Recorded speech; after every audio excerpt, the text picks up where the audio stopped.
berbuat kefasikan, maka dia pulang ke negerinya sebagaimana ketika dilahirkan oleh ibunya. Dilahirkan oleh ibu berarti tanpa dosa. Terutama yang kelima, haji akan menghilangkan kefakiran dan dosa, menghapus kemiskinan dan dosa. Dari hadis Abdullah bin Mas'ud radhiyallahu anhu, Rasulullah sallallahu alaihi wasallam bersabda, "Tabi'u bainal haji wal umrati fa innahuma yanfiyan al-faqra wal dhunuba kama yanfi al-hiru qadat al-hadid wa dhahab wal fiddati wa laysa lil hajjati al-mabrurati thawabun illa al-jannah." Ikutkanlah umrah kepada haji, karena keduanya menghilangkan kemiskinan dan dosa-dosa. Sebagaimana pembakaran menghilangkan alat pada besi, emas dan perak, sementara tidak ada pahala bagi haji yang mabrur kecuali surga. Maka tadi ada bagian yang sebut haji itu menghilangkan kefakiran, menghapus dosa. Sedangkan di awal tersebutkan ikutkan bainal haji wal umrati, ikutkanlah antara haji dan umrah. Maka nanti ada rangkaian ibadah haji, itu umrah dulu baru berhaji. Atau bisa kebalikannya, haji dulu baru berumrah. Atau bisa barengan haji dan umrah sekaligus, umrah dan haji sekaligus. Ada berapa tadi? 3.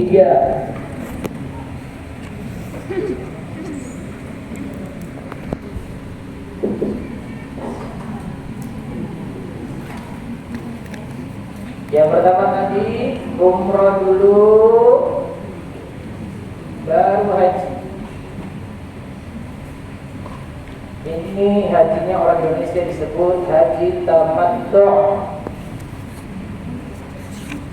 Biasa datang ke jamaah haji dari sini. Terus yang kedua, haji dulu baru umrah.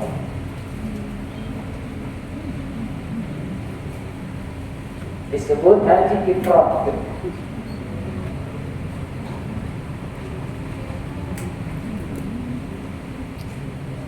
Terus yang ketiga,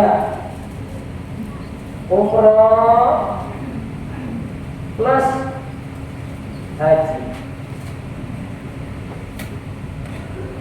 disebut haji qiran.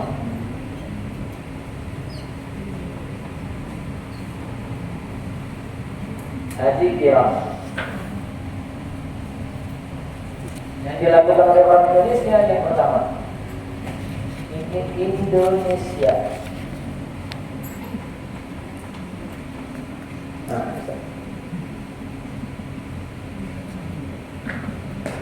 Berarti Indonesia itu umroh dulu baru haji.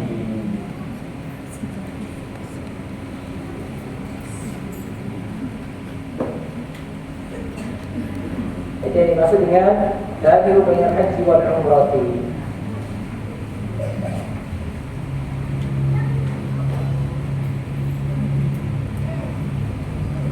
Jadi adalah penjelasan lengkapnya. Jadi tahu dulu 3 model manasik atau model berhaji. Ada yang umroh kemudian haji. Sebut apa tadi Bu? Haji tamattu'. Kemudian ada yang umroh dulu baru haji dulu baru umroh, disebut haji ifrad. Kemudian ada yang umroh sekaligus haji, disebut dengan haji qiran. Nanti konsekuensinya beda-beda. Ya, yang konsekuensinya nanti berbeda-beda. Terus yang keenam, orang berhaji adalah tamu Allah.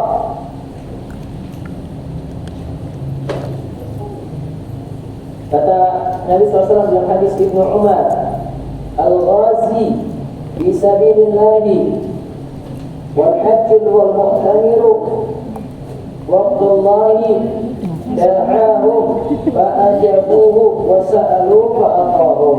Orang yang berperang di jalan Allah, orang yang berhaji serta berumrah, itu tamu-tamu Allah.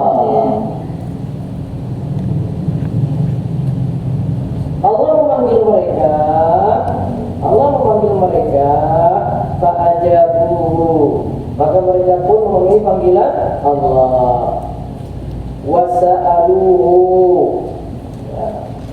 fa'atahum. Oleh karena itu jika mereka meminta kepada Allah, yang pergi berhaji tadi itu berdoa, maka pasti Allah akan beri, yaitu Allah akan kabulkan doa-doa mereka.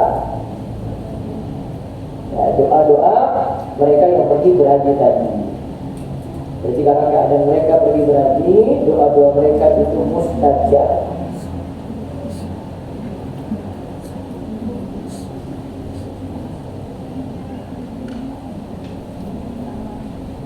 Ini termasuk juga yang umrah ya.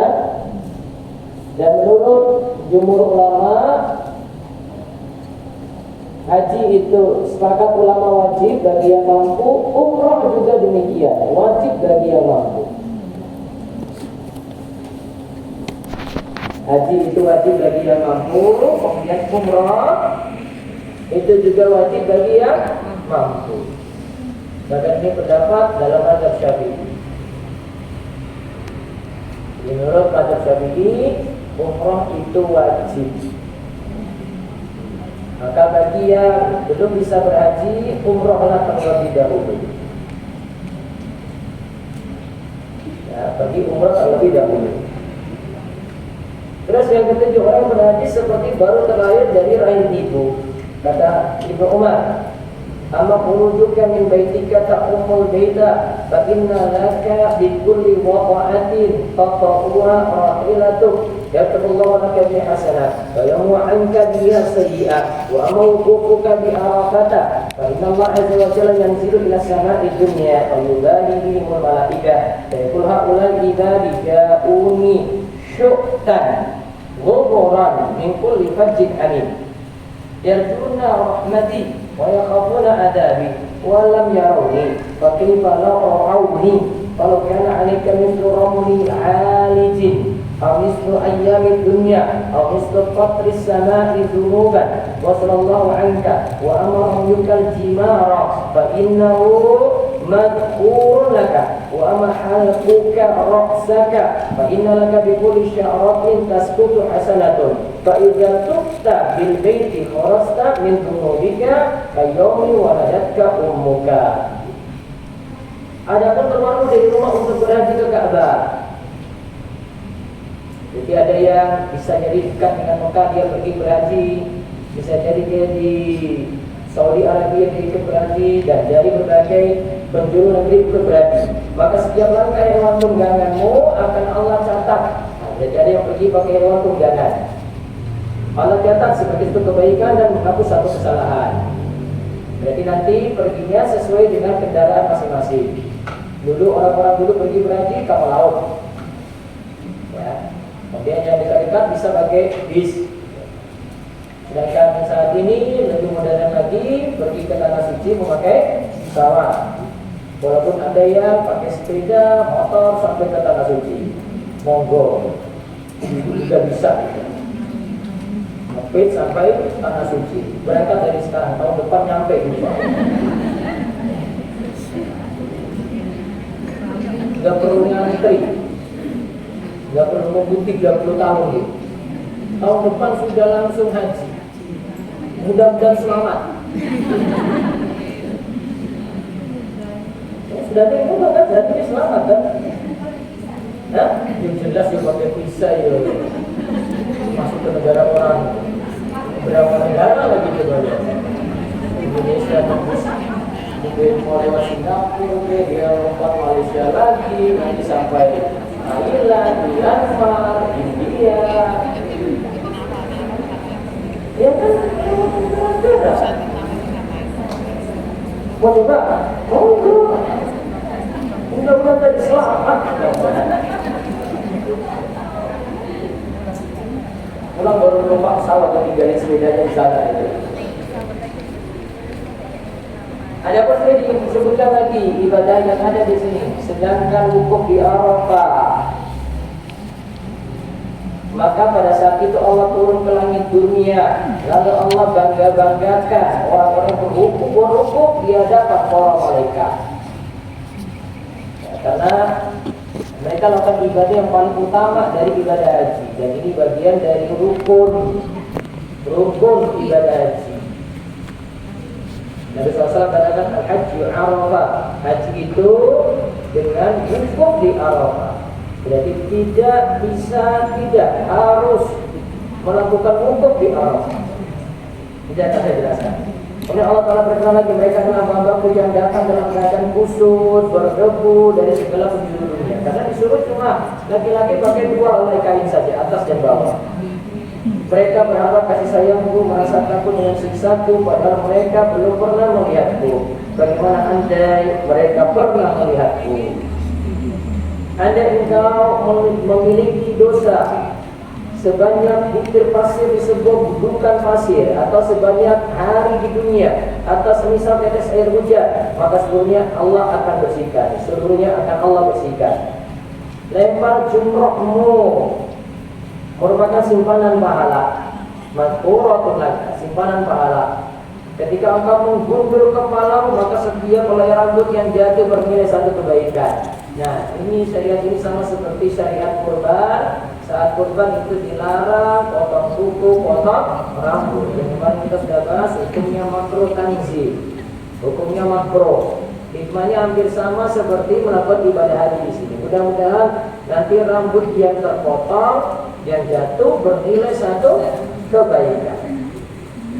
Jika engkau tawaf mengelilingi Ka'bah, maka engkau terbebas dari dosa-dosamu sebagaimana ketika kau terlahir dari rahim ibumu. Nah, ini diantara amalan-amalan disebutkan dalam hadis ini. Nah, sekarang kita lihat demi menggapai haji mabrur. Ini penjelasan tentang apa yang dimaksud haji mabrur. Dari Aisyah Ummul Mukminin radhiyallahu anha, dia berkata, ya Rasulullah, nara jihada afdalul amali afdalul mujahidu. Qala la, lakinna afdalul jihadi haji mabrur. Wahai Rasulullah, kami pandang bahwa jihad adalah amalan yang paling afdal. Apakah berarti kami harus berjihad? Tidak, jihad yang paling utama adalah haji mabrur. Jawab Nabi Muhammad sallallahu alaihi wasallam. Dari Abu Hurairah, ia berkata bahwa ia mendengar, man hajja lillahi falam yarfud wa lam yafsuq wa raja'a ka yawma waladatu ummuh. Siapa yang berhaji karena Allah lalu dia tidak melakukan rafat, tidak keluar kata-kata kotor, rafat itu tidak keluar kata-kata kotor, walam yafsuq, tidak melakukan kefasikan, berarti tidak melakukan pelanggaran-pelanggaran, tidak melakukan pelanggaran-pelanggaran, maka dia pulang ke negerinya sebagaimana ketika dilahirkan oleh ibunya. 2 hal tadi yang tidak boleh, ya, tidak boleh berkata rafas, tidak boleh melakukan rafas. Rafas itu asalnya jima, hubungan intim suami istri. Namun kaitannya dengan rafas di sini adalah tidak boleh mengeluarkan kalimat-kalimat yang menuju pada hubungan intim tadi. Kalimat rayuan-rayuan yang menuju itu, atau kalau kita bisa rasakan bahasa kotor.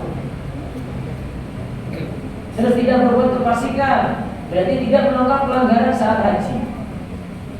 Misalnya, ya, ibu yang sudah berumrah itu pahami ada larangan-larangan ihram, maka itu sama seperti larangan ketika berhaji. Maka larangan ini tidak boleh dilakukan sementara waktu. Tapi kalau umrah itu rata-rata 8 jam saja dia menahan diri. Kalau haji itu bisa 2 sampai 3 hari. Ya, bisa 2 sampai 3 hari. Terus haji disebut jihad. Tadi kan ada perkataan Aisyah tadi, ya. Ibnu Hajar katakan haji disebut jihad karena di dalam amalan tersebut terdapat penjahat dan jihad terhadap jiwa. Ibnu Hajar katakan haji dan umrah termasuk jihad karena dalam amalan tersebut seorang berjihad dengan harta, jiwa dan badan. Maka lihat ibadah haji itu lengkap. Apa saja yang ada? Hartanya keluar, jiwanya mesti kuat juga, badannya mesti kuat. Harta, jiwa dan badan. Punya harta, badannya nggak kuat, nggak bisa haji. Punya badan kuat, hartanya nggak ada, nggak bisa haji. Maka harus dengan kekuatan tadi, harta ada, badan juga ada. Terus Abu Sya'sa berkata, aku telah memperhatikan pada amalan-amalan kebaikan dalam sholat terdapat jihad dengan badan. tidak dengan harta. Kita sholat tidak pakai harta. Begitu pula halnya dengan puasa, itu juga dengan badan. Sedangkan haji terdapat jihad dengan harta dan badan sekaligus. Ini menunjukkan bahwa amalan haji lebih afdal dari sisi pengorbanan badan dan harta. Apa adapun yang dimaksud dengan haji mabrur? Coba lihat langsung ke halaman 11-nya, ada perkataan dari Imam Nawawi. Ya, ada perkataan dari Imam Nawawi, pendapat yang paling kuat dan yang paling terkenal, haji mabrur adalah haji yang tidak ternodai dosa. Ya, ada terus tidak ternodai dosa. Diambil dari kata bir, yang bermakna ketaatan. Ada juga yang berpendapat bahwa haji mabrur adalah haji yang diterima. Ya, karena tanda terimanya adalah haji seorang itu adanya perubahan menuju yang lebih baik setelah pulang dari pergi haji dan tidak membiasakan diri lagi melakukan maksiat. Ada pula yang mengatakan bahwa haji mabrur adalah haji yang tidak tercampur unsur riya. Ulama yang lain berpendapat bahwa haji mabrur adalah jika sepulang haji tidak lagi bermaksiat. Dua pendapat yang terakhir telah tercakup dalam pendapat-pendapat sebelumnya. Nah, di antara bukti haji mabrur, adalah gemar berbuat baik terhadap sesama. Sebagaimana dalam hadis Jabir disebutkan tentang haji mabrur, Nabi katakan it'amul ta'am wa thibul kalam, rajin sedekah dengan makanan dan memiliki tutur kata yang baik. Kalau Syekh Abdul Fauzan di Minhajul Alam sebutnya ada 5 tanda haji mabrur. Coba dituliskan 5 tanda haji mabrur. 1. Hajinya itu ikhlas, tidak cari pujian.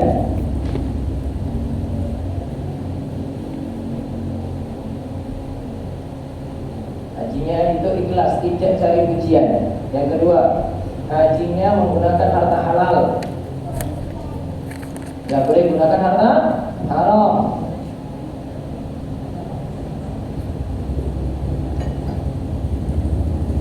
Tapi kalau menggunakan harta haram, hajinya sah, tapi tidak mabrur.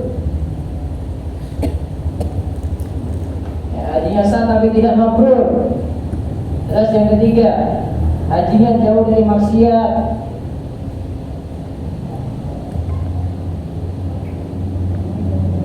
Termasuk dalam maksiat ini adalah perbuatan bid'ah. Jadi jangan lakukan amalan-amalan yang tidak ada tuntunan ketika berhaji. Terus yang keempat, berakhlak yang baik.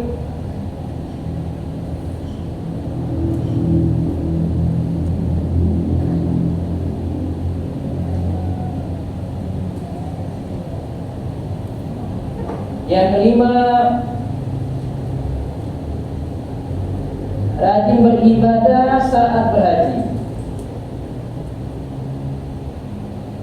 yaitu dengan berbanyak zikir dan doa.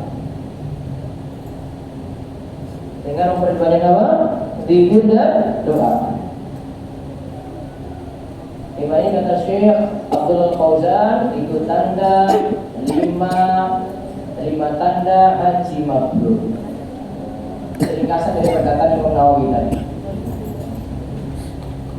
Terus memastikan tidak rindu sholat di depan Ka'bah dan di depan Masjid Nabawi dan di Masjid Nabawi, karena pahalanya berlipat-lipat. Dari Jabir bin Abdullah radhiyallahu anhu, Nabi sallallahu alaihi wasallam bersabda, "Sholatan di masjid afdalu min alfi sholatin fi masjidihi ila al-masjidil haram, wa sholatan fi masjidil haram afdalu min mi'ati alfi sholatin fi masjidihi." Sholat di masjidku, yaitu Masjid Nabawi, lebih utama daripada 1000 sholat di masjid lainnya selain Masjidil Haram. Sedangkan sholat di Masjidil Haram lebih utama daripada 100.000 sholat di masjid lainnya. Kalau di sini dilihat yang berlipat-lipat itu sholat. Di Masjidil Haram berapa kali? 100.000. Di Masjid Nabawi 1000 kali. Ada satu lagi hadis di Masjidil Aqsa 500 kali.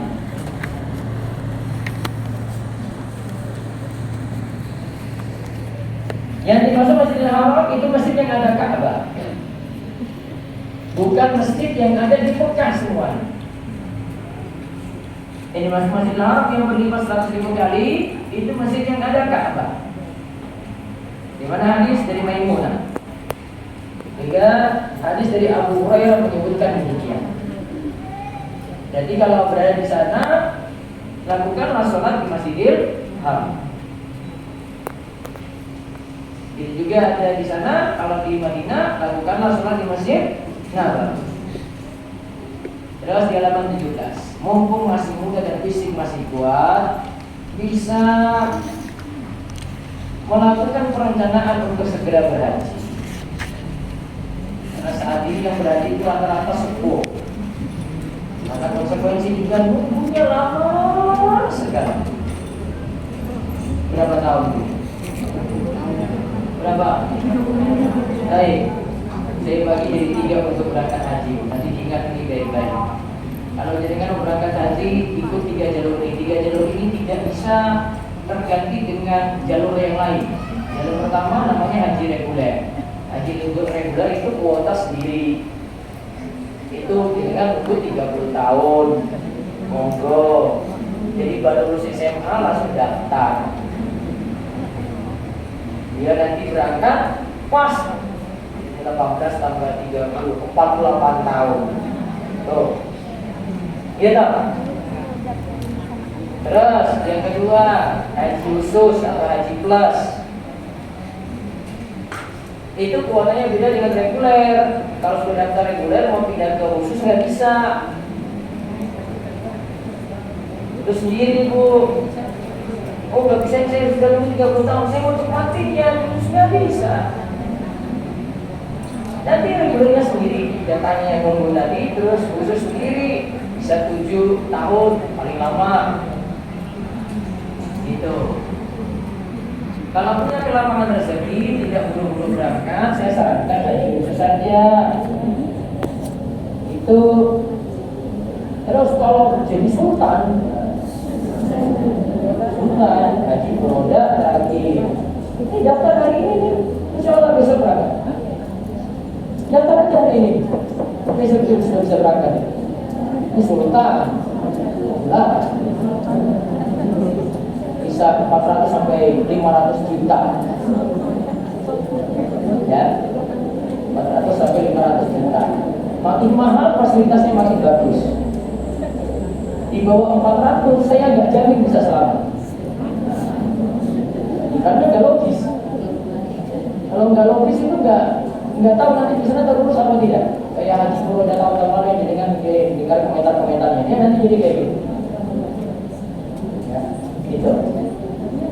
Di jalur ini masing-masing punya kuota sendiri-sendiri. Nggak saling ini, kalau sudah reguler terus nanti bisa ganti ini, nanti langsung berangkat, nggak akan halus yang reguler tadi. Jadi sudah beda porsi masing-masing gitu. Maka kalau masih kuat duit banyak, sudah pikir-pikir untuk haji saja. Terus tadi pikir saya mau berangkat saat ini nih atau nanti 7 tahun lagi ya. Oh alhamdulillah saya dapat Ustaz, ada tanah saya lunas nih, dapat 2M. Ya sudah berangkat 4 orang. Roda kan sultan dadaan, ya kan? Sultan Sulaiman itu loh. Tapi ada yang dapat 2M, tanahnya itu bebas gara-gara perluasan jalan, bingung pegang 2M tadi. Saya mungkin pernah cerita kasus di Gunung Kidul itu gara-gara pembebasan jalan dari itu. 2M itu bingung. Saya bilang, kalau saya punya uang kayak saya sudah haji roda itu. Orang kemana lagi? Kok bingung? Enggak mikir-mikir jauh-jauh, berangkat. Akhirnya 2M ini bangun rumah. Ya, ini bangun rumah sudah jadi bank istana. Qadarullah meninggal dunia. Ternyata belum haji. Duitnya entah itu habis. Karena mau menikmati rumah kan? Hah? Sudah meninggal itu Allah mungkin di rumah terus. 2M harus untuk rumah. Gak cukup nih bangun rumah 2M nih ya, masih bebasin sawah lagi itu Bu. Terus diceritain langsung saya sama gini, ya Allah, kok bisa ya? Kalau saya kayak gitu, terus nggak main mikir panjang terus, terus makan. Ini enggak. Itu kamu punya ada kesempatan, punya rezeki banyak, sudah dirancang. Nah, ini saya skip yang 17 karena alamat kayaknya sudah nggak mungkin lagi. Mesti nunggu 30 tahun gimana sih mau bisa berangkat ketika muda? Kan saya tidak tahu usia nanti berangkat ketika usia muda nanti takut. Nah kemudian langsung saya lompat dulu ke manasiknya. Ajakan untuk berhaji ini renungan ayat haji, tapi lebih mudah dipahami kalau manasiknya halaman 43, ringkasan panduan haji. Kalau ringkasan panduan haji ini dapat diterapkan ini bayar mahal ini. Minta kasih gratis saja. Ini harus ikut manasik. Jadi terapung itu kalau berangkat itu berhari-hari. Padahal yang praktis cuma ringkas kayak gini. Dan lihat hukum haji fardu ain. Ini jelas ya. Dalilnya ada di sini. Wa ilaihi an-nasi hijjul bait man istata'a ilaihi sabila. Wa man kafara fa inna Allaha ghaniyun 'anil 'alamin. Haji itu wajib bagi manusia. Bagi orang yang sanggup mengadakan perjalanan ke Baitullah, berarti kalau tidak sanggup, ya sudah, berarti dia tidak jadi wajib. Berarti siapa mengingkari kewajiban haji, maka sungguhnya Allah Maha Kaya dari semesta alam. Terus di situ dari dalil as-sunnah ada. Terus dari ijma juga ada. Sekarang ini syarat wajib haji halaman 47. Halaman 47. Lihat syarat ini, apakah kita sudah wajib haji apa belum? Siapa tahu sudah wajib haji tapi belum sadar-sadar. Ini harus disadarkan nih. Sebagaimana dulu saya bahas zakat. Ini siapa tahu sudah kena kewajiban zakat tapi belum sadar-sadar juga gitu. Karena ingat ini bagian dari rukun Islam. Syarat pertama apa? Islam. Terus yang kedua balik. Maka kalau ada anak kecil sebelum balik dia berhaji dengan orang tuanya, maka dia cuma dapat sunnah saja, sunnah haji. Haji yang sunnah, tapi belum melaksanakan haji rukun Islam. Dia belum melaksanakan haji rukun Islam.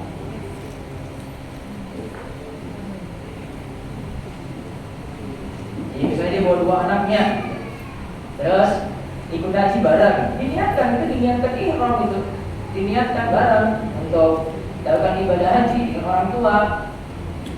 Maka anak ini belum dinyatakan melaksanakan rukun Islam haji, tapi sudah dapat haji yang sunnah. Insyaallah orang tuanya dapat paham. Tapi kayaknya ini nggak mungkin kalau di Indonesia. Wah, orang tuanya saja belum haji mungkin 30 tahun, anak kok sudah tiba-tiba haji bareng orang tua itu loh. Gimana juga anak balik lagi.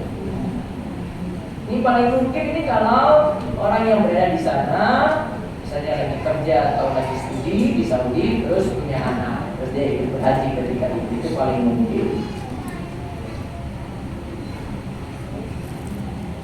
Nah, waktu saya haji di sana ini saya pernah bawa 2 anak saya ini.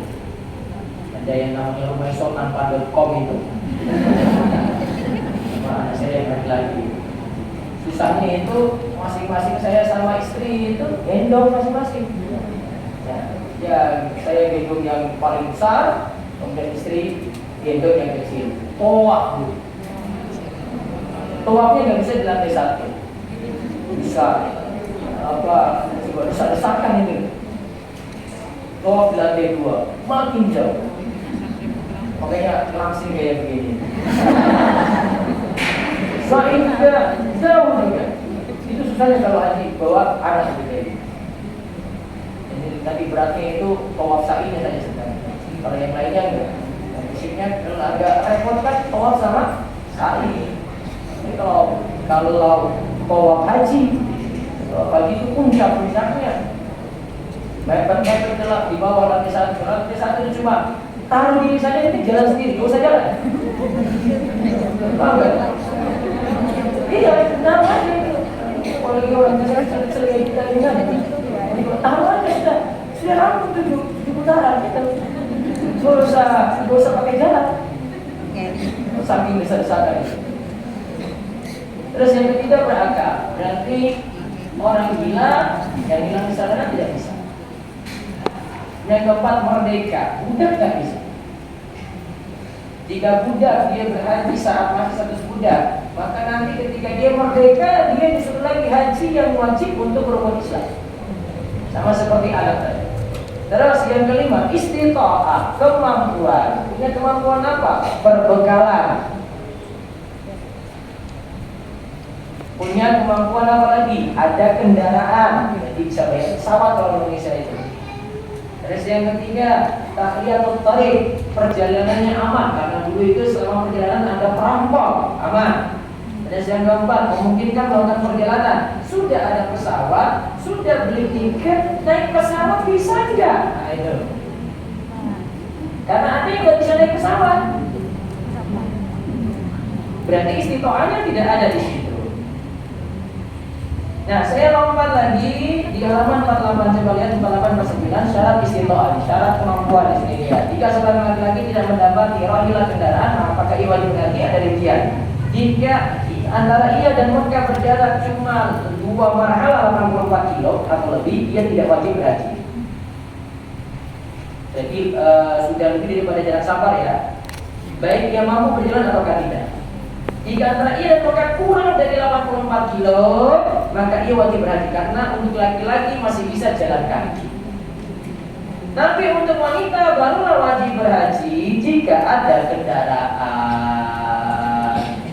Jika tidak ada kendaraan, haji tidaklah wajib secara mutlak.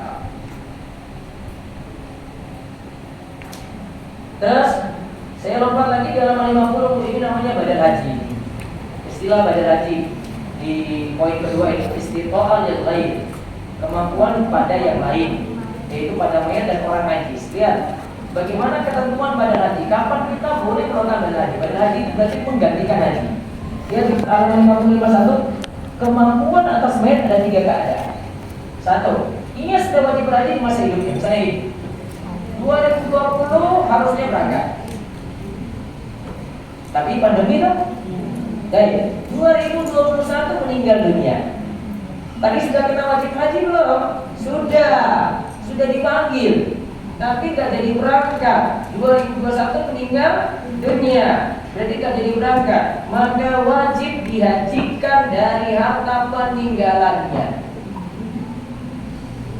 Bisa jadi ada yang sudah haji 2 kali, dia minta supaya haji 2 kali ini badalkan haji orang meninggal tadi. Tapi biasanya kalau istilah badal haji di kita itu nanti bayar orang yang badalkan. Kemarin saya dengar harganya itu 27 juta ya. 1 orang. Cari travel yang terpercaya. Karena kenapa travel terpercaya? Karena bisa jadi ada orang yang badalkan haji, nakalnya dia 1 orang dia badalkan 10. Nggak boleh. Ada orang 1 enak 10, 270. Tapi dia kalah nanti kenapa? Tawaf harus 7 kali 10 dong. Iya dong? Iya, mampu. Sa'i juga 7 kali lintasan kali 10, nggak mungkin. Makanya cuma 1, berat. Ini memang kalau badal haji kayak begini ya, mau cari-cari untung nggak bisa. Tapi memang ada yang kata kayak gitu. Makanya tadi saya bilang cari orang yang terpercaya. Ada travel yang sudah dikenal bagus, tinggal lewat situ saja. Travel itu ada penilaian itu. Ya sekitar tadi.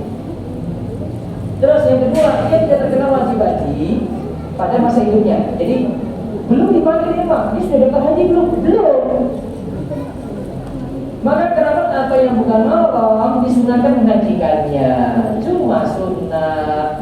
Bu, ini umroh berlaku sama. Ada badal haji, ada badal umroh, sama persis. Terus yang ketiga, jika dulu sudah pernah haji, apakah boleh badalkan haji untuknya? Jawabannya tidak perlu kecuali ada wasiat. Karena dulu sudah pernah berhaji, sama juga yang untuk umroh, itu ringkasannya. Sekarang rukun haji kedua, satu ihram dengan niat. Ihram itu apa Bu? Sama seperti dalam sholat, itu mau masuk sholat kita takbiratul ihram. Ya enggak? Itu kalau masuk sholat apa? Takbiratul ihram. Takbir dulu. Nah kalau untuk haji, ihram dulu dengan niat. Niatnya, coba ikuti saya. Labbaik Allahumma hajjan. Nah, sudah itu niat itu. Tapi ucapannya ini sunnah, tapi dengan niatan tadi wajib. Kalau umrah cuma bedanya labbaik Allahumma umratan. Coba diikuti saya. Labbaik Allahumma umratan. Terus yang kedua, wukuf di Arafah. Berarti melakukan wukuf di daerah namanya Arafah. Arafah itu ada batasannya. Ini nggak bisa secara virtual. Harus hadir langsung di daerah namanya apa? Arafah. Terus yang ketiga, tawaf. Tapi ini kaitannya dengan haji namanya tawaf ifadah. Dan ini setelah masuk tanggal 10 Dzulhijjah. Itu yang tadi saya cerita, tawafnya padat sekali di Masjidil Haram. Terus yang ketiga, sa'i antara Safa dan Marwah. Ini namanya sa'i haji. Terus yang kelima, halak. Halak itu mencukur habis. Botak. Botak itu pakai silet, Bu. Untuk laki-laki saja, perempuan tidak boleh. Atau taksir, bernipiskan. Kalau untuk laki-laki, potong rata. Tapi kalau dalam mazhab Syafi'i, boleh ngambil cuma 3 rambut saja. Tapi yang lebih afdal, potong rata. Tapi kalau untuk perempuan, 1 ruas jari ini dipotong dari ujung rambut. 1 ruas jari ini dipotong dari ujung rambut. Sudah lakukan yang kelima, kita sebut dengan tahallul. Terus yang keenam, tertib dalam mengerjakan semua rukun. Taksir itu paling minimal 3 helai rambut. Terus ihram itu harus lebih dulu, baru kemudian wukuf. Kecuali jika sa'i haji ini didahulukan, maka sa'i boleh dulu. Tawaf nanti, tawaf hajinya nanti belakangan nggak apa-apa. Ini kalau hajinya ifrad. Terus tawaf ifadah, sa'i haji dan halak dari nomor 3, 4, 5 dilakukan setelah wukuf di Arafah. 3 hal ini tidak mesti berurutan, tapi sa'i harus dilakukan setelah tawaf. Bedanya dengan umroh apa, Bu? Tadi berapa rukun haji?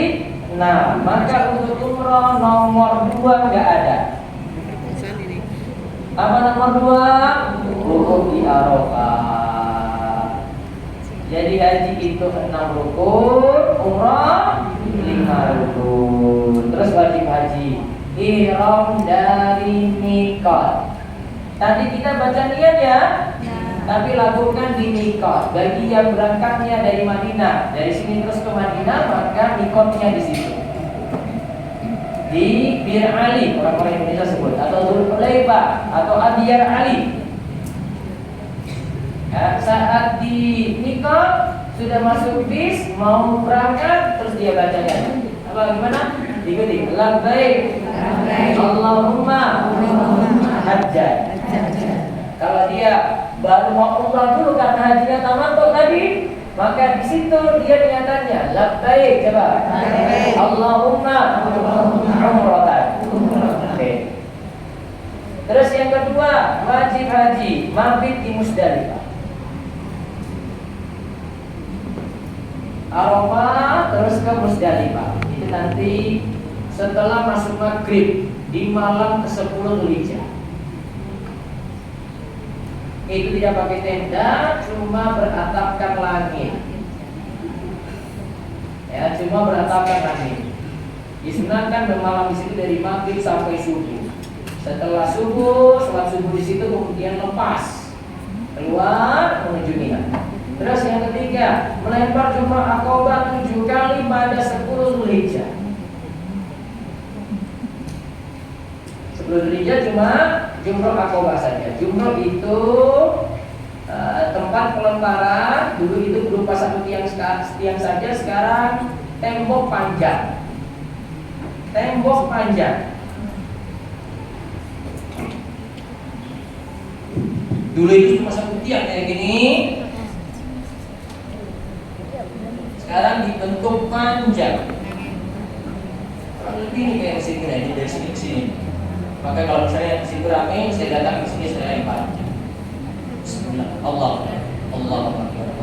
sampai tujuan. Jadi di situ tidak ada kecelakaan lagi. Tidak seperti dulu kalau cuma satu tiang saja. Nanti dari sini lempar tiang itu, yang di sana lempar tiang itu lagi tuh. Dari sana lempar tiang lagi, bisa saling melempar tadi. Mau keluar sulit. Kalau ini tidak akan tabrakan satu sama lain. Karena jalur masuk dan keluar berbeda. Terus yang keempat, lempar jumroh di 3 titik. Ula, wusta, aqobah pada hari tasyrik 11, 12, 13. Namun bisa dilakukan cuma 11 dan 12 saja. Bagi yang ingin cepat-cepat keluar dari Mina. Termasuk faktor yang lainnya untuk kurangi konsumsi di Mina. Sehingga tanggal 13 tidak dipikirkan lagi, cuma 11 dan 12 saja. Itu namanya nafar awal. Terus yang kelima, mabit di Mina selama hari tasyrik 11, 12, 13. Nanti di Mina itu berbanyak takbir, lakukan sholat di Mina tanpa jamak. Qashar sholat tanpa jamak. Paham nggak qashar sholat? 4 rakaat jadikan 2 rakaat tidak dijamak. Salah satu contoh sholat itu cuma qashar saja tanpa jamak, itu ketika di Mina. Sholat cuma di qashar saja tanpa jamak. Contohnya ketika di Mina. Ada sholat cuma jamak saja tanpa diqashar. Misalnya ketika hujan memberatkan, hujan menyulitkan, bisa juga gabungkan jamak dan qashar sekaligus. Terus yang keenam, menjaga diri dari hal yang diharamkan ketika ihram. Tadi kita lihat. Yang ketujuh, tawaf wada. Tawaf wada ini terakhir, tawaf terakhir, langsung meninggalkan Mekah setelah itu. Namun wanita haid tidak perlu tawaf wada. Bagi wanita haid, boleh nggak menggunakan alat pengatur haidnya? Ya, sebagian sarankan pakai, kalau mau pasrah pada takdir, tidak pakai lebih bagus. Ya, tidak pakai lebih bagus. Nanti kalau ada kendala, ya, yaitu ternyata mau tawaf ifadah atau tawaf rukun tadi, tawaf haji, maka terpaksa dia lakukan tawaf dalam keadaan haid dengan terlebih dahulu berwudu. Terus sunnah haji memperbanyak talbiyah. Contoh talbiyah ada di halaman 54. Coba diikuti saya. Ikuti saya. Labbaik Allahumma labbaik. Labbaik Allahumma labbaik. Labbaik la syarika laka labbaik. Innal hamda wa ni'mata laka wal mulk la syarika lak. Ini memperbanyak talbiyah. Kalau kaitannya dengan haji, dari tanggal 8 Dzulhijjah sampai tanggal 10 Dzulhijjah, setelah lempar jumroh Aqobah diganti dengan takbiran seperti kita takbir malam Idul Fitri.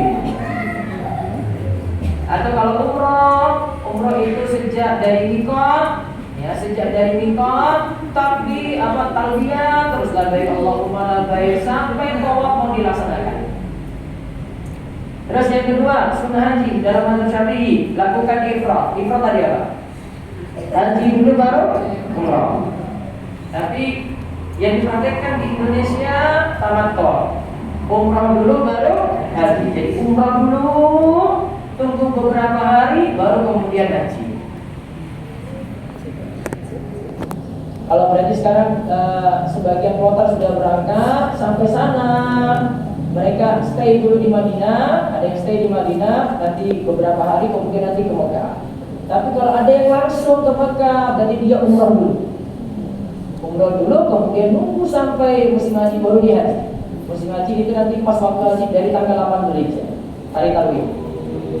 Terus melaksanakan tawaf qudum. Dari keterangan situ tawaf qudum, tawaf kedatangan. Jadi baru masuk Mekah langsung tawaf. Ini hanya berlaku untuk haji ifrad, karena dia haji duluan. Ya, umrah belakangan. Tapi bagi jamaah umrah tidak ada tawaf dulu, langsung sampai Mekah tawaf umrah. Begitu juga haji tamattu, sampai Mekah langsung tawaf umrah. Terus mengerjakan salat sunnah setelah tawaf. Diberikan keterangan di belakang Maqam Ibrahim. Tes. Ya. Ini pojok Hajar Aswad. Ya. Di sini Hijr Ismail. Nah, di sini depan meja saya ini ada Maqam Ibrahim. Sholat di belakang sini. Nah, ada sini. Jadi Hajar Aswad ini. Ya. Seandainya tidak dapat tempat di Maqam Ibrahim karena kalau perlu sholat di bagian manapun. 2 rakaat sholat sunnah pada tawaf. Rakaat pertama itu baca Al-Fatihah Al-Kafirun, rakaat kedua baca Al-Fatihah dan surat Al-Ikhlas. Kemudian yang kelima memakai izar, sarung dan ridak selendang berwarna putih untuk laki-laki. Laki-laki tidak boleh pakai kemeja, tidak boleh pakai kaos dalam, tidak boleh pakai celana panjang, tidak boleh pakai celana pendek, tidak boleh pakai celana dalam. Cuma 2 lembar kain saja. Sedangkan ibu-ibu pakai pakaian seperti biasa, yang penting menutup aurat. Pakai mukena lebih afdal, karena lebih menutup aurat. Nah, terus saya lompat lagi. Sekarang mikot di halaman 55. Bagi yang melakukan umroh atau haji, dia mulai manasiknya itu dari mikot. Mikot itu apa? Titik-titik tempat sebelum masuk Ka'bah. Titik-titik tempat sebelum masuk Ka'bah. Coba lihat tempat-tempatnya di sini yang halaman 56. Bagi yang datang dari Yaman, dia mikotnya di Yalamlam. Termasuk dari Jakarta ke Jeddah langsung, maka baiknya mikotnya di pesawat. Nanti pramugari atau pramugara kemudian beri aba-aba, atau pilot nanti beri aba-aba. Sebentar lagi kurang lebih 10 menit masuk Yalamlam. Segera pakai pakaian ihram. Ketika mau lewat, mau masuk Yalamlam, langsung niat labbaik Allahumma umratan. Kalau mau umrah, kalau mau haji, labbaik Allahumma haji di pesawat. Jadi sudah turun dia sudah pakai pakaian ihram. Terus bagian datang dari Najd. Najd itu berarti dari arah Riyadh sana. Mikotnya adalah Qurnul Manazil atau disebut dengan As-Sayyidul Kabir. Bagi penduduk Irak, Khorasan dan penduduk daerah timur, mikotnya adalah Dhatul Irqin. Bagi penduduk Syam, Mesir dan Maghrib, Maroko, mikotnya adalah Juhfa. Bagi penduduk Madinah, nanti biasanya orang Indonesia ambil dari sini. Mikotnya adalah Dzul Hulaifah atau Abyar Ali. Orang Indonesia menyebutnya dengan apa? Bir Ali. Terus dari situ sudah mulai niat, lalu larangan tidak boleh dilakukan kalau sudah berihram. Lihat larangannya di sini. 1, memakai pakaian yang meliputi khusus laki-laki. Maka laki-laki tidak boleh pakai pakaian yang meliputi seperti kemeja, kaos, celana dalam, nggak boleh pakai. Sengaja maka kena jam. Ya, sengaja maka kena jam. Terus yang kedua, menutup kepala, nggak pakai pecis, baik seluruh kepala atau sebagian kepala. Kepala nggak boleh pakai pecis. Ya. Kepala dibuka. Maka di antara buktinya kalau ada yang meninggal saat ihram, ya, kepalanya itu dibuka, ya, bagian penutup kain kafalnya dibuka bagian kepala. Maka dia meninggal sebagaimana keadaan ihramnya. Terus yang ketiga, menutup sebagian atau seluruh wajah serta memakai sarung tangan bagi wanita. Maka wanita lepas dada, lebih aman, ya, lebih aman. Saya kasih tahu satu cara lagi, tapi nggak usah pakai cara ini deh. Lebih aman lepas dada saja. Yang keempat, memakai wangian atau sejenisnya di badan, baju atau tempat tidur. Tidak boleh pakai minyak wangi di baju, di badan atau tempat tidur, kecuali saat mandi masih boleh pakai wangi-wangian. Yang penting enggak memakai di bajunya, cuma di badannya saja. Itu enggak masalah. Maka bagi yang mau ihram, khusus pakai ihram, misalnya kalian walai kain tadi, baiknya tidak dicuci dengan sabun wangi, cuma dicuci biasa saja. Terus yang kelima, pakai minyak untuk rambut atau jenggot, tidak perlu. Ya, ini nanti pelanggaran. Terus yang keenam, berjima. suami istri, termasuk pelanggaran besar. Yang ketujuh, menghilangkan sebagian rambut atau kuku. Rambut tidak boleh dipotong, kuku tidak boleh dipotong. Maka sebelum pakai pakaian ihram ya bersih-bersih rambut dulu, bersih-bersih kuku dulu. Untuk satu lagi dalam mazhab Syafi'i dimakruhkan menyisir rambut saat dalam keadaan ihram biar tidak rontok rambutnya. Terus yang kedelapan, berburu hewan liar darat yang bisa dimakan. Yang kesembilan, memotong perempuan yang berada di tanah haram kecuali ikhtiar dan sejenisnya. Yang kesepuluh, melaksanakan akad nikah tidak boleh. Lagi ihram nggak boleh, ba'da ihram baru boleh. Sekarang mudah-mudahan Allah membukakan pintu rezeki supaya segera berhaji. Yang pertama takwa dan tawakal. Yang kedua, 81 rajin bekerja. Yang ketiga, istiqomah pada ajaran Islam. Yang keempat, memperbanyak istighfar karena istighfar itu membuka pintu rezeki. Yang kelima, rajin silaturahim. Jangan sampai hubungan dengan orang tua, sedulur-sedulur yang ada keluarga itu putus. Perbaiki hubungan yang ada. Terus yang keenam, memperbanyak sedekah karena sedekah itu menambah rezeki. Yang ketujuh, mengamalkan doa pembuka pintu rezeki. Coba lihat doa-doanya di sini. Mudah-mudahan doanya terkabul. Doa pertama halaman 70. Allahumma inni as'aluka ilman nafi'a wa rizqan thayyiban wa amalan mutaqabbala. Baik, sekarang doa nomor 2. Kita lakukan sendiri ya. Doa membuka pintu rezeki diberikan yang halal. Dalam hadis tadi Nabi kalau disebut doa ini menghapus utang sepenuh gunung. Ya, doa ini diikuti. Allahumma qini bi halalika an haramik wa aghnini bi fadlika amman siwak. Terus nomor 3, ini doa lagi meminta rezeki. Hampir sama dengan doa duduk antara dua sujud. Allahumma firli warhamni wahdini wa'afini warzuqani.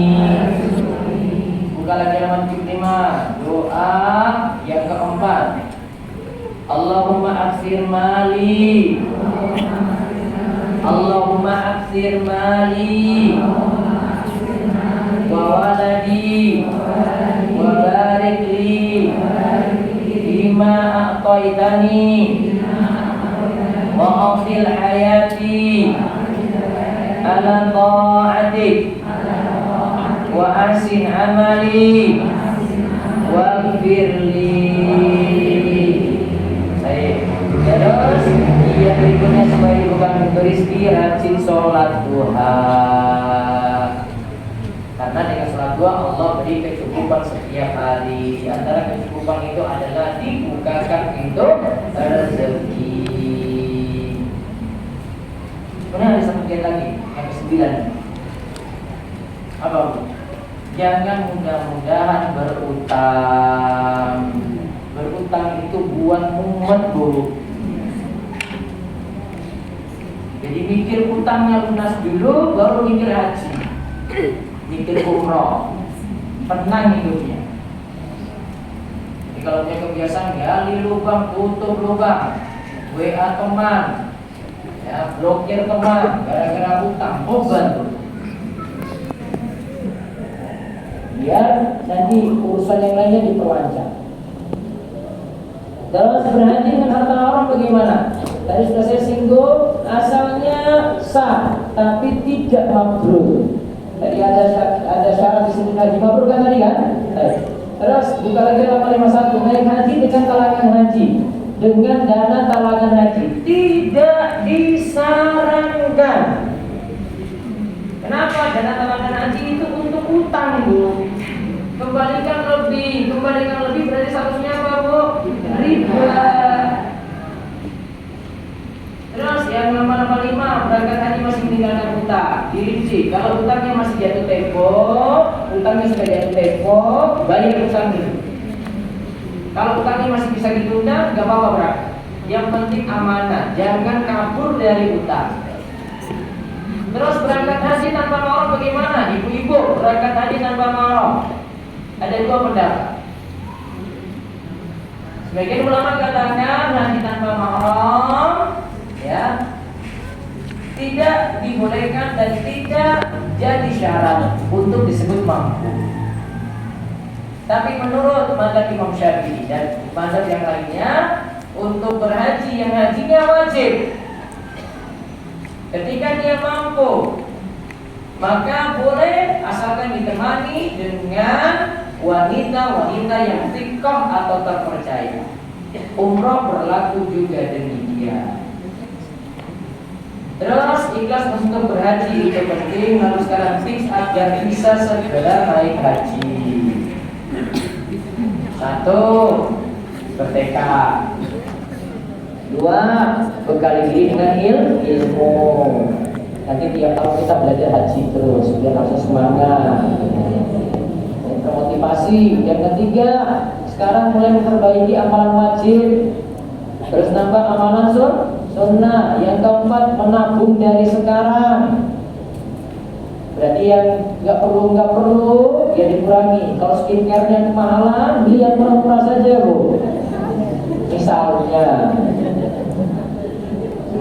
Yang kelima, mengurangi pengeluaran yang tidak penting serta meninggalkan hidup boros dan israf.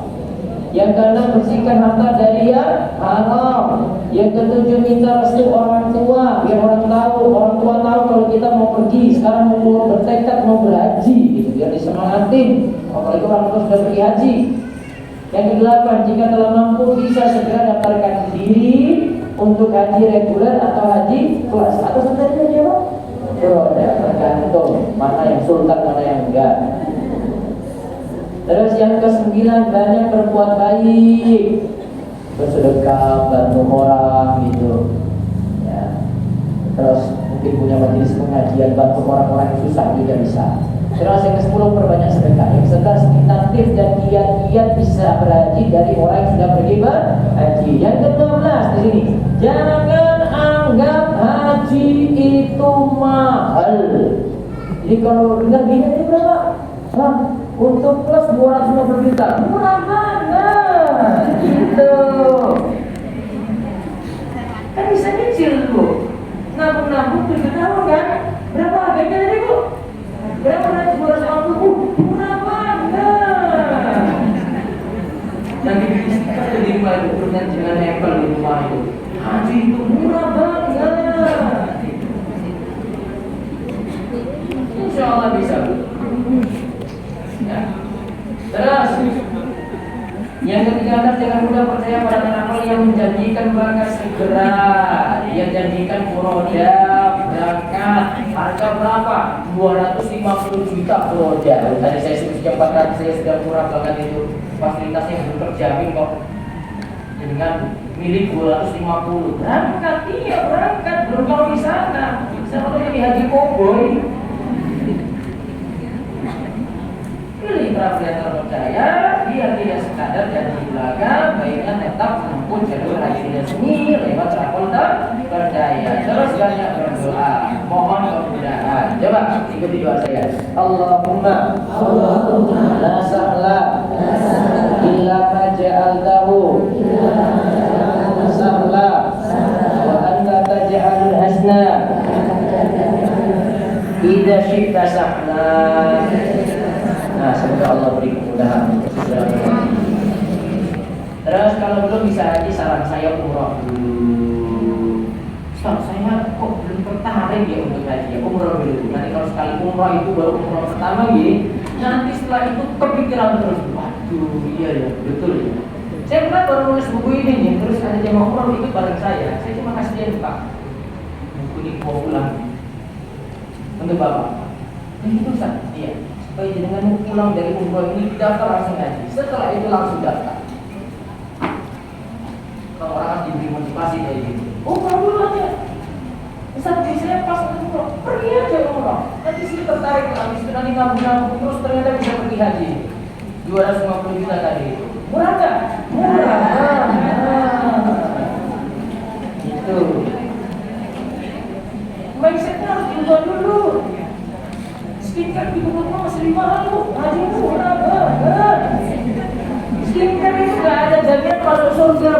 itu tanya apa tadi haji? Ada di kampung dia nanya apa tadi bu? Sudah, skincare yang dikurangi aja bu, mahal itu. 3 juta, 5 juta itu skincare lah itu. Terus ya, ini keutamaan umroh ya, nggak saya bahas kalau tidak mampu berhaji gimana? Duit nggak punya, utang banyak, mau pergi ya cuma mimpi. Nah, gimana kalau tidak bisa pergi haji? Amalan penggantinya apa? 1, halaman 99, sholat 5 waktu berjamaah di masjid. Alhamdulillah sudah rutin Ustaz, nah, sudah dapat pahala haji. 2, melakukan sholat isyraq, sholat subuh di masjid, diam di masjid sampai matahari meninggi, lakukan sholat 2 rakaat, itu termasuk sholat duha di awal waktu. Yang ketiga, menghadiri majelis ilmu di masjid. Alhamdulillah pagi ini sudah hadir majelis ilmu di masjid. Terus dapat pahala haji semuanya. Tapi belum pergi haji. Harus penting toh. Ini nanti apakah bisa itu loh.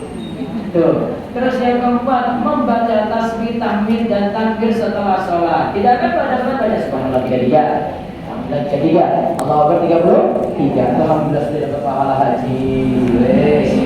Terus yang kelima, umroh di bulan Ramadan. Nah ini duit duit. Karena Nabi SAW katakan umroh di bulan Ramadan itu seperti haji bersamaku.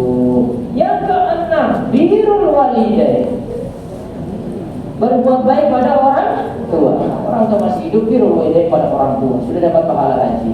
Yang ketujuh, bertekad untuk berhaji. Bertekad dulu, sudah nabung, gitu, sudah punya keinginan dulu. Tinggal nanti ibu sadarkan suami. Kadang ibunya itu semangat, suaminya Allah biswa. Semangatin suami juga bu. Ini fitrah ibu-ibu itu lebih lurus daripada bapak-bapak. Saya nggak tahu juga apa ya masalahnya ini. Ya Allah, bapak-bapaknya cuma doakan saya semoga bapak-bapak dapat hidayah. Baik, itu saja. Selesai untuk bahasan kita. Semoga jadi rencana kehidupan daripada pikir mau ke London, mau ke Amsterdam, ya, mau ke Moskow, ya, harusnya gerakan itu mau kemana bu? Haji. Insya Allah semoga Allah mudahkan semua. Baik, silakan jika ada pertanyaan. Ya. Ini masa tua ya namanya. Mbak. Banyak enggak kan? Mbak.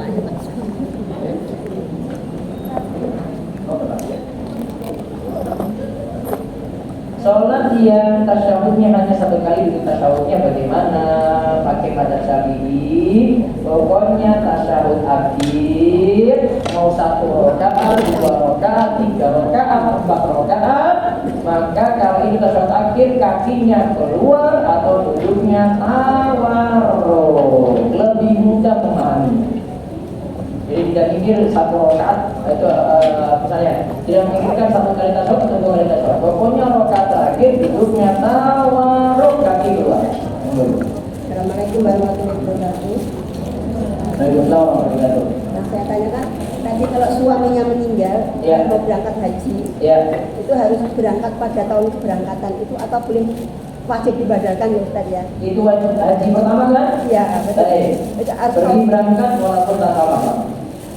maksud saya gini, suami saya kan meninggal. Oh, mau badalkan? Ya, badalnya itu apa pada tahun ketika tahun Oh, keberangkatan? nggak bisa badal itu barengan dengan orang yang berangkat, dia niat double sekaligus nggak Iya, boleh. maksud saya gini Ustaz. Kita berangkat, terus kita membadalkan dengan orang lain atau Boleh. tahun belakangnya. Boleh tahun berikutnya lagi. Sesuai kelonggaran tersebut. Yang kedua kalau ikram laki-laki itu sekarang kan yang di pelataran itu kan harus Pak yang ikram ya Ustaz. Ya. Kalau dalam tanda kutip ada yang nakal gitu ya, dia tawaf sunnah tapi pakai celana. Memang sudah aturan, Bu. Jadi ikuti Gimana? aturan Saudi walaupun lagi tawaf sunnah pakai kayak gitu. Berarti nggak masalah ya? Nggak masalah karena penjaga situ juga nggak mempermasalahkan. Nggak ada saya ketahuan gitu nggak? Boten. Terus yang ketiga ketika kita masuk Masjidil Haram itu apakah di bangunannya atau ketika kita masuk pagar itu Ustaz? Kita baca doa. Pokoknya masuk area yang orang sholat di situ maka masuk Masjidil Haram. Kalau penuh berarti di halamannya berarti masuk Masjidil Haram. Betul. Assalamualaikum warahmatullahi wabarakatuh. Kalau di masjid masih ada? Masih ada nyambung, asalkan dari masjid nyambung ke hotel. Ada orang sholat sampai di hotel, masih dapat. Terus ini insya Allah tanggal 5 Juni nanti ibu saya mau berangkat haji, tapi berangkatnya tanpa mahram. Ingat kalau untuk haji wajib masih sah, tidak jadi syarat untuk mahram. Tapi kalau untuk umroh kedua, ketiga, haji kedua, ketiga, maka untuk wanita sebaiknya ditemani mahram. Jelas? Jangan lagi. Satu lagi Ustaz. Jadi, Ini masalah dana haji. Saya berencana insya Allah mau berangkat haji. Ayah yang sudah lama meninggal ya. sudah daftarkan insya Allah tahun depan. Tapi ternyata kakak saya sudah membayarkan. Apakah saya harus membayarkan lagi? Karena tadi kan sudah, kalau sudah pernah haji, ya maka tidak perlu lagi kan, kecuali kalau ada wasiat. Berarti saya harus merubah niat. Gak perlu mendapatkan ayah lagi. Kan belum melakukan badal itu kan belum masuk haji toh, berarti ya dari sekarang ya niatannya nanti cukup diri sendiri atau mungkin badalkan yang lainnya. Begitu. Oke. Terima kasih. Ada lagi? Nggak ada? Cukup? Cukup ibu? Ya. Dulu saya katanya kalau orang yang habis pergi haji itu kurang lebih selama 40 hari itu diikuti malaikat, makanya kalau Allah bisa. minta doa kita Allah saya belum tahu hadis. Tapi kalau tadi disebut bersih dari dosa seperti kain berlain, tadi sudah kita lihat keutamannya. Tapi kalau kita dia diikuti malaikat terus, Allah saya belum tahu hadis. Cukup ya? sambung Ustaz. Sambung tak? Ada yang tanya lagi? Sepertinya sambung Ustaz. Alhamdulillah selesai. Baik, itu saja. Semoga jadi ilmu yang manfaat bagi yang berangkat tahun ini. Semoga Allah itu mudahkan untuk hajinya, memberikan keluarganya, dan semoga Allah Subhanahu Wa Taala memberikan kita keistimewaan dan memberikan kemudahan untuk tertentu untuk berhaji ataupun melakukan ibadah umrah serta ibadah yang lainnya. Demikian, wabillahi taufiq. Assalamualaikum warahmatullahi wabarakatuh. Alhamdulillah selesai sudah kajian kita pada pagi hari ini. Semoga ilmu yang kita dapat menjadi ilmu yang bermanfaat dan ilmu yang diridhai oleh Allah. Dan kami ucapkan jazakallahu khair kepada Ustaz Abdul. Semoga Allah senantiasa memberkahi ilmu, waktu dan umur beliau. Dan sebelumnya kami ucapkan kepada Ustaz selamat menunaikan ibadah haji. Semoga Allah memberikan kemudahan, kelancaran, dan juga menjadi haji yang mabrur dan kembali ke kampung halaman dalam keadaan sehat walafiat. Dan satu lagi nih Ustaz, jangan doakan yang terbaik buat kami semua. Ini mudah-mudahan saya nggak lupa nanti. Ada itu yang terpenting. Saya sampai lupa katanya. Saya sampai lupa. Dan ini kan istimewa di grup jangan lupa kami Ustaz juga. Saya lupa ulang mereka. Baik, kami juga ucapkan jazakallahu khair kepada seluruh jamaah yang senantiasa hadir mengikuti kajian di majelis Sauda di Masjid Minang. Dan untuk bulan depan dikarenakan Ustaz lagi menunaikan ibadah haji, sementara kajian kita liburkan terlebih dahulu. Dan untuk informasi lebih lanjutnya nanti akan kita infokan di grup WA Majelis Sauda. Baik, kami dari panitia Majelis Sauda mohon maaf apabila ada hal yang kurang berkenan hati para jamaah. Mohon dibukakan pintu maaf yang selebar-lebarnya. Dan mari kita tutup dengan doa